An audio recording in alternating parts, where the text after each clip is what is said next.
Vous savez, ce matin, je réfléchissais, je méditais et je disais, mais en fait, qu'est-ce que le gouvernement, qu'est-ce que la gouvernance?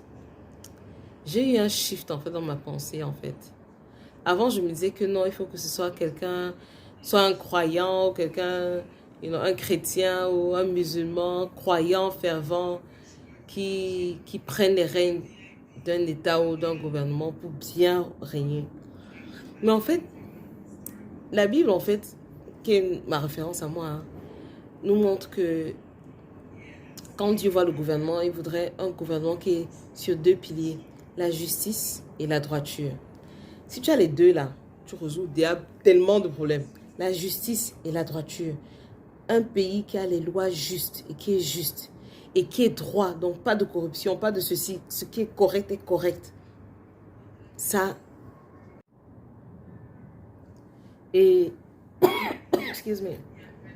Et c'est ça, des fois c'est juste ça qu'on voudrait quoi, la justice dans tous les secteurs, la justice dans l'économie, la justice dans le secteur social, la justice dans l'éducation, qui est la méritocratie, la justice dans le secteur légal. I mean, l'injustice, ça fait mal à une nation. Et la droiture, c'est dans Ésaïe 9, oui, qu'on dit le gouvernement de Dieu est basé sur la justice et la droiture, righteousness and justice. Et est conduite par la paix. Par la paix. Vous voyez, quand il y a la justice et la droiture dans un pays, hein, beaucoup de choses se développent. Même économiquement, ça se développe. Parce que tu peux faire tes choses, tu peux faire tes projections, tu peux faire ton business, tu peux travailler avec les prestataires, tu peux travailler avec tellement de différentes personnes parce qu'il y a une base. Et quand on voit comment ça fonctionne, j'ai partagé sur l'Allemagne l'autre jour quand on quittait Dominique, comment sur une rue, il y a 4 différents types de transport de personnes et chacun a sa voix. Chaque voix est respectée. Chaque voix, en fait, ce qui m'a fait aha, c'est là où j'ai eu le aha moment. C'est quand j'ai vu les mamans, pas une seule, pas deux, plusieurs mamans qui conduisent leur vélo avec la poussette, c'est comme un tricycle sur le sol, de leur enfant dans le sol et conduisent à forte vitesse. Ça m'a fait wow. Pour une maman, je suis maman de 4 enfants. Je ne peux pas que mon enfant ait un risque. Je ne peux pas prendre un risque où je sais qu'il y a une possibilité qu'il y ait un accident avec mes enfants.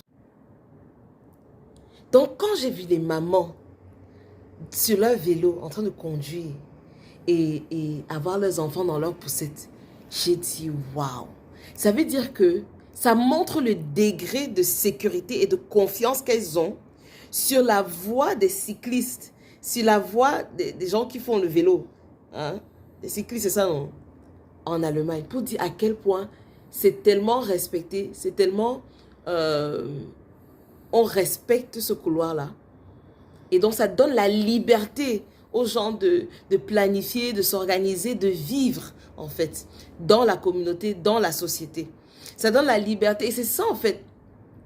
On a besoin des nations et vraiment des nations, oui, qui donnent la liberté aux gens d'être, que ce soit d'être qui ils sont, d'être,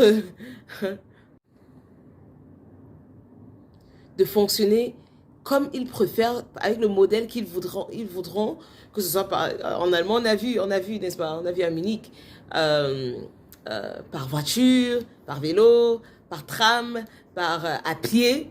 Ça a l'air banal, mais véritablement, juste l'image là, en fait, ça résume en gros le symbolisme de la gouvernance, du vivre ensemble, le respect dans la communauté, de laisser la place aux différentes personnes de s'exprimer. Moi, je suis chrétienne, oui, j'aime beaucoup Jésus, oui, mais je crois à la liberté de religion, à la liberté qu'on doit donner aux gens d'être libres, okay? De leur donner la capacité de dire, tant que ta liberté ne piétine pas la liberté de l'autre personne.